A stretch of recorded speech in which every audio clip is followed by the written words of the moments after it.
السلام علیکم ورحمۃ اللہ تعالی وبرکاتہ۔ وعلیکم السلام۔ الحمد لله وكفى وسلام على عباده الذين اصطفى، أما بعد أعوذ بالله من الشيطان الرجيم، بسم الله الرحمن الرحيم۔ كل من عليها فان ويبقى وجه ربك ذو الجلال والإكرام۔ صدق الله مولانا العظيم وصدق رسوله النبي الأمين الحبيب الكريم، ونحن على ذلك من الشاهدين والشاكرين، والحمد لله رب العالمين۔ آمین آمین یا رب العالمین۔ محبت کے ساتھ اپنے آقا کی بارگاہ میں درود و سلام کا نذرانہ پیش کریں۔ اللہ رب محمد صلی اللہ علیہ وسلم، نحن عباد محمد صلی اللہ علیہ وسلم۔ عمر برق و شرار ہے دنیا، کتنی بے اعتبار ہے دنیا، زندگی نام رکھ دیا کس نے، موت کا انتظار ہے دنیا۔ ایک جھونکی میں ہے ادھر سے ادھر، چار دن کی بہار ہے دنیا۔ ایک نعت خانے سیدے والا چلا گیا، ایک نعت خانے سیدے والا چلا گیا، ہم سب کو تنہا چھوڑ کے شہدا چلا گیا، اور عشق نبی میں ڈوب کے جنت کے باغ میں پڑھتا ہوا وہ نعت کا مطلع چلا گیا۔ حضرت مولانا کرم فرما محبی میرے عزیز دوست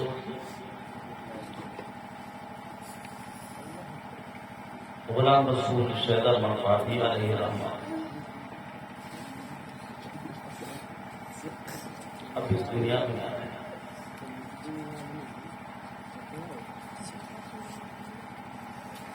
آج بہت شعراء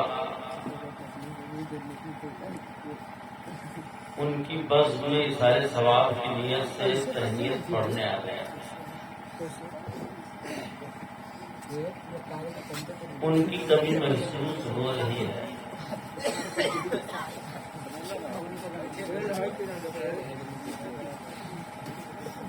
آج وہ ہوتے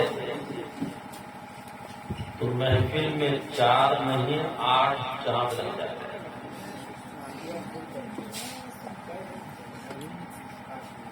ان کی زندگی کے مختلف گوشوں کو میں نے بہت قریب سے دیکھا ہے۔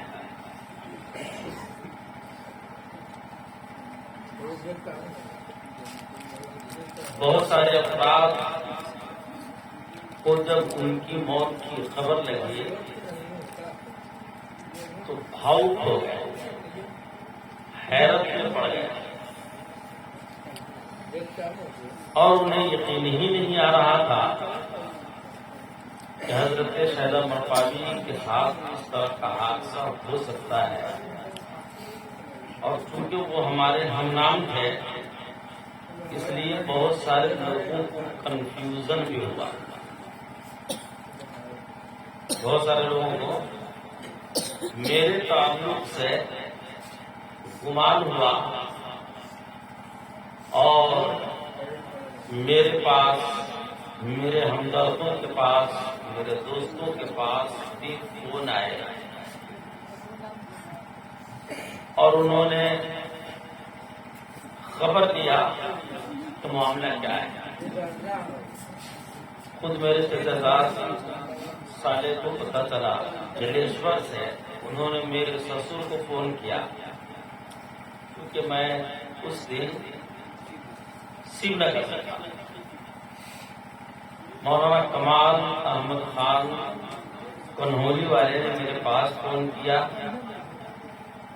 کہ ہمیں ایسی خبر ملی ہے، بابو حافظ قمر رضا نے میرے پاس فون کیا ہے۔ میں نے کہا ایسا نہیں ہو سکتا ہے۔ پھر میں نے فون کاٹ کر کے جامی صاحب کو فون کیا، انہوں نے کہا کہ بات صحیح ہو چک گئے۔ ہوش اڑ گئے. اصل میں 28 دسمبر کو عمر خان جو ممبئی میں رہتے ہیں کراچی میں، ان کے یہاں میں کھانا کھا رہا تھا تو حضرت کا فون گیا. حضرت حافظ امان اللہ جو ان کے پکے سچے اور اچھے پیارے دوست ہیں. میں سمجھتا ہوں کہ بھائی غلام رسول شہداء علی رحمہ کے گھر کے جو افراد ہیں محبت کرنے والے، ان میں سے ایک محبت کرنے والے حضرت حافظ امان اللہ ہیں. ان کو بڑا احساس ہوتا ہوگا، کیونکہ میں دیکھتا تھا جہاں بھی ہو، طوفان ہو، بارش ہو، دھوپ ہو، جاڑا ہو، سردی ہو، یہ ان کے ساتھ پروگرام میں جاتے، یہاں جاتے وہاں جاتے. انہوں نے میرے پاس فون کیا.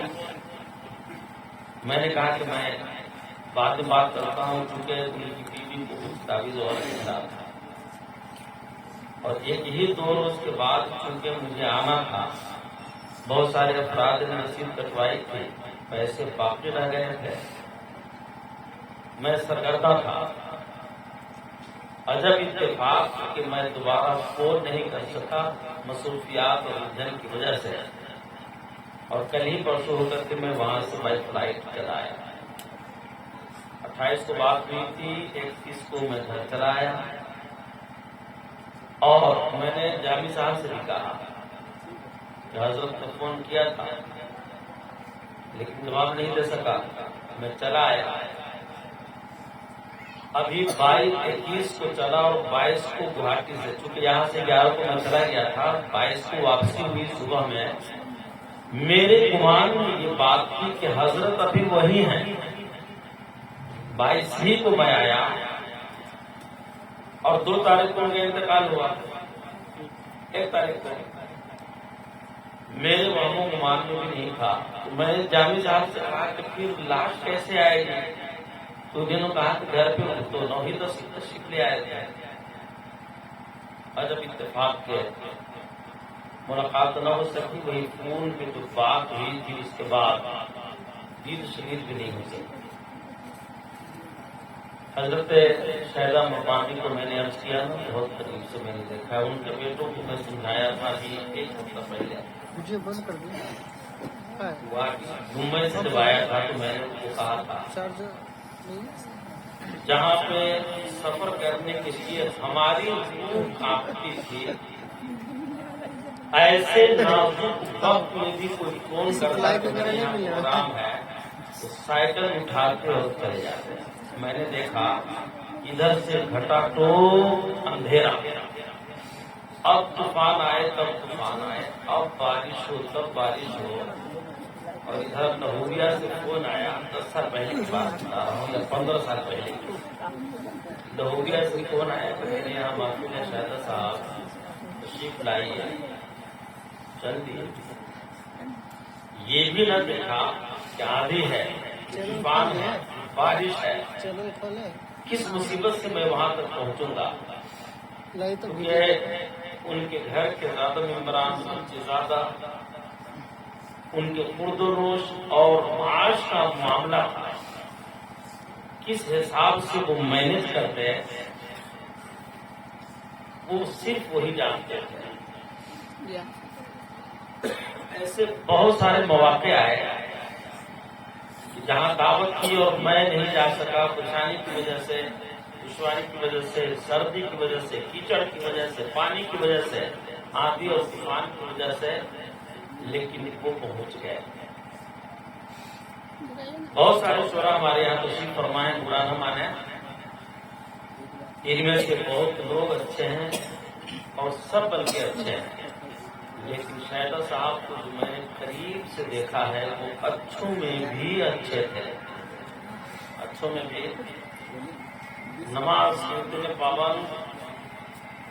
جس وقت وہ پہنچے مغرب کا وقت ہے تو مسجد میں، عشاء کا وقت ہے تو مسجد میں، پروگرام کا رات بھر کا ہے صلاۃ السلام کے بعد مسجد میں.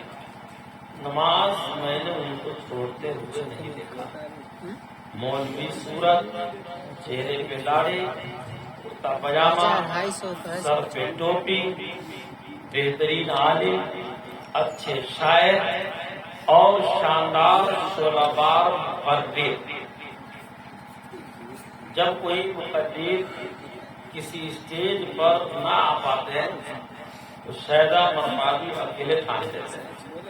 آپ لوگوں میں سے بہت سارے لوگوں نے ان کی تقریر بھی ماشاءاللہ، اور نعت شریف جس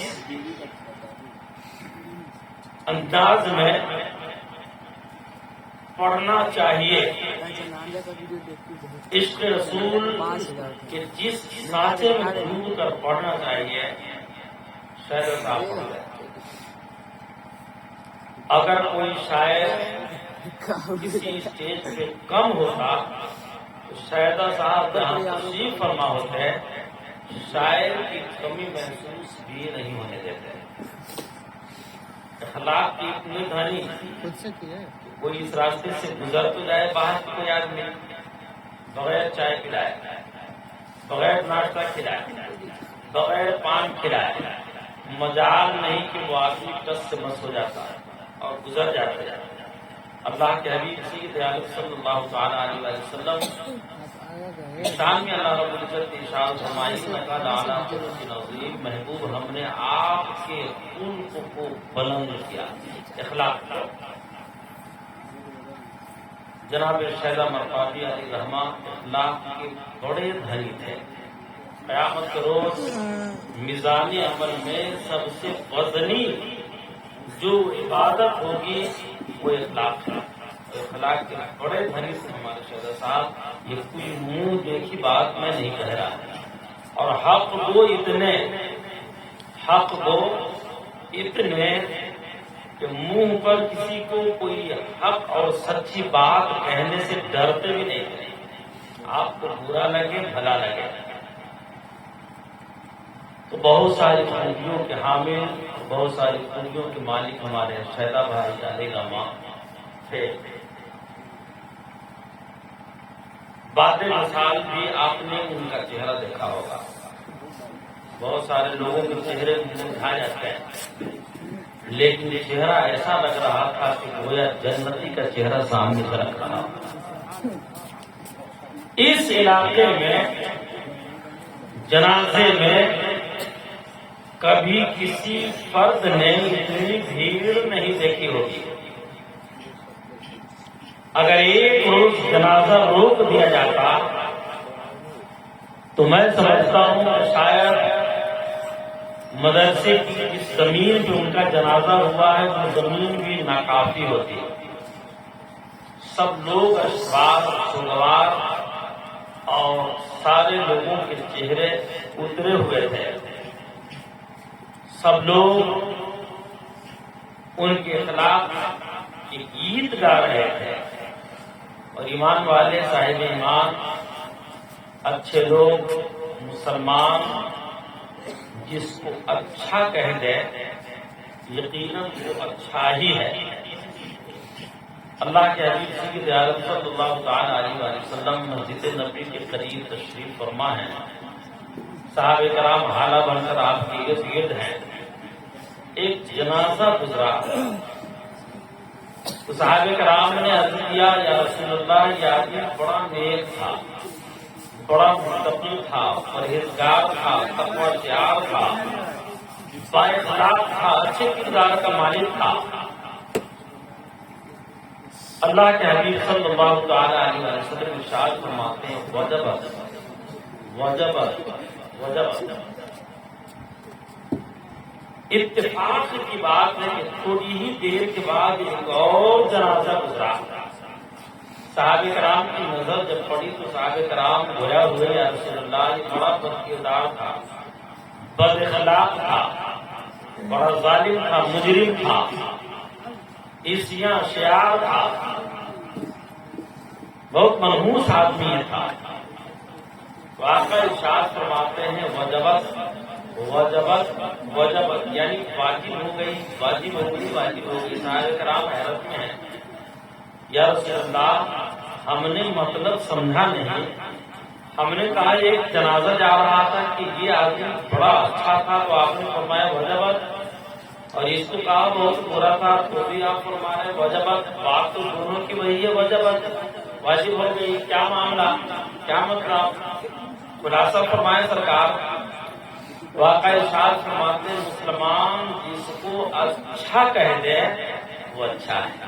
اس لیے میں نے کہا وجبت یعنی اس کی جنت واجب ہو گئی، اور جو بدکردار کا مسلمان جس کو گنہگار اور بدکردار کہہ دے وہ جہنمی ہے۔ اس لیے میں نے کہا وجبت یعنی اس پہ جہنم واجب ہو گئے۔ ہمارے شہزادہ مقابی علیہ الرحمہ بہت اچھے تھے، میں یہ نہیں کہہ سکتا کہ معصوم تھے، لیکن ان کے جرموں پر، ان کے گناہوں پر، ان کے عصیاں پر ان کی نیکیاں بھاری تھیں، وہ اچھے تھے، اور مسلمان اس کو اچھا کہتے ہیں الحمدللہ وہ اچھا ہے۔ اور جنازہ سے پتہ چلتا تھا، وصال کے بعد ان کے چہرے کی نورانیت دیکھ کر کے بھی پتہ چلتا تھا یہ جنتی آدمی ہے۔ اور کیونکہ آپ گاؤں کے آدمی ہیں، آپ سوچتے ہوں گے کہ یہ کھڑا ہو کر کے مالا پہن کر کے جھوٹ بول رہا ہے، ایسی بات نہیں ہے، میں حق وہی بیان کر رہا ہوں اور میں سچی بات بیان کر رہا ہوں کہ شہزادہ صاحب ہمارے ایسے ہی تھے، اور ہم بھی دعا کرتے ہیں، آپ بھی دعا کریں کہ اللہ تعالی ہم سب کو شہزادہ صاحب کا ترجمان بنا دے، ان کے راستے پر چلنے کی توفیق عطا فرما دے۔ ہم سب کو اللہ تعالیٰ شہزادہ صاحب کی طرح نیک اور ایک بنا دے، اور پروردگار ان کے خاندان کو، ان کے بیوی بچوں کو، ان کے رشتے داروں کو صبر جمیل کی سچی توفیق عطا فرما دے۔ اللہ تعالیٰ اس پروگرام کو اپنی بارگاہ میں قبول فرما کر جو بھی اخراجات کیے گئے ہیں مولا عز و جل ان تمام کو اپنی بارگاہ میں قبول فرما کر سب کا ثواب عالی جناب عزت مآب حضرت مولانا شاعر اسلام غلام رسول شہزادہ مقبوی علیہ الرحمہ کو عطا فرمائے، اور ہم تمام کو ان کے صدقے میں عزت و آبرو کی زندگی عطا فرمائے، لمبی عمر عطا فرمائے، صحت و تندرستی عطا فرمائے، اور اسلامی زندگی اور ایمانی موت عطا فرمائے۔ اللہ تعالیٰ اپنے فضل و عطا اور حبیب صلی اللہ تعالیٰ علیہ وسلم کے بغیر ہم تمام لوگوں کی حاضری کو اپنی بارگاہ میں قبول فرمائے۔ انہی باتوں کے ساتھ میں اپنے گفتگو ختم کرتا ہوں۔ کل من علیہا فان ویبقی وجہ ربک ذو الجلال والاکرام۔ اللہ تعالیٰ ارشاد فرماتے ہیں ساری کائنات بنا ہو جائے گی، باقی رہنے والی ذات صرف اور صرف اللہ کی ہے۔ ایک روز ایسا آئے گا جیسے آج شہزادہ صاحب نہیں ہے، اور ہم ان کی سارے ثواب کی محفل منعقد کیے ہوئے ہیں، ایک دن ایسا آئے گا کہ ہم بھی نہ رہیں گے اور ہمارے سارے ثواب کے لیے محفل منعقد کی جائے گی۔ اس دن کے آنے سے پہلے ہم لوگ ہوشیار ہو جائیں، خبردار ہو جائیں، اور اللہ تعالیٰ کی طرف اپنے آپ کو رجوع کرنے، قرب الہی طلب کریں، اور اللہ اور اس کے رسول کی رضا اور خوشنودی حاصل کرنے کی کوشش کریں۔ ہمارا یہ پروگرام یہی ہمیں پیغام دیتا ہے۔ زور سے ہم تمام لوگ پڑھ لیں استغفراللہ، زور سے پڑھیں استغفراللہ ربی من کل ذنب واتوب الیہ، لا الہ الا اللہ، لا الہ الا اللہ، لا الہ الا اللہ، محمد رسول اللہ صلی اللہ تعالی علیہ وسلم۔ السلام علیکم ورحمۃ اللہ۔